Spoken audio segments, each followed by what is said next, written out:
welcomed into some kind of unspoken fellowship of Mount Clare women as they all hugged and wiped tears and prepared food in the kitchen. And Free was so little, only 11.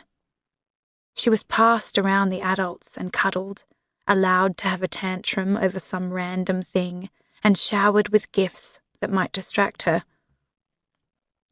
Willow vividly recalled the games and toys Free had been given. She wished a jigsaw puzzle or a collectible teddy bear could have been enough to give her some comfort. So she locked herself in her room and cried the worst cry of her life. It was like she'd utterly lost control of herself. Sobs racked her body so hard she might as well have been thrown around, dumped, and battered by rough waves in the ocean. Her lungs heaved and her heart felt like it might explode. Even her skin hurt, as though all the pain of the past 3 months since her mother's diagnosis was finally coming out, pushing out through each pore. Like sweating concrete. She'd locked the door, but suddenly it started rattling. Someone was banging on the other side. Then it went quiet. Banjo? Tom. No, he couldn't see her like this. She held still, praying he'd go away, trying to breathe through the stupid, sodden sandbags that her lungs had become. I know you're in there. Willow didn't answer. A huge sob threatened, so she shoved a pillow over her face to muffle it. Let me in. More banging.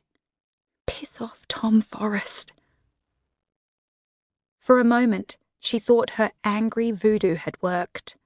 But then she heard something, like a scratching on the handle, and seconds later the door opened and he slipped inside, holding a butter knife. The bastard had picked her lock. She flew to her feet and tried to push him out, but he wouldn't budge. Even at 14, he'd been strong. She gave up trying and slammed the door shut again. She wanted to scream at him to leave her alone, but couldn't formulate any words. Instead, she dropped back onto her bed and turned towards the headboard so he couldn't see her face. She pulled her knees up to her chest and tried to hold the sobs inside. The mattress sank behind her as he sat down. You okay, Banjo? No, she wasn't okay, goddammit. How could anyone be okay in her situation? Her body betrayed her, a sob escaping. He touched her shoulder and she lashed out like a wildcat, wanting to hurt someone, something, the world, wanting to unleash all her fury. She tried to hit Tom, thrashing and slapping at his face. He caught both her wrists and held them in a firm grip while she heaved, aching, hysterical sobs. Then he pulled her into a hug, wrapping his long arms around her, holding her tight. It took a long time for her to stop fighting him. It was only the sound of Tom crying that stopped her struggle in the end. She lifted her swollen eyes to his, saw his tears pouring, and lost her will to fight. She went limp, and he dragged her closer, weeping with her.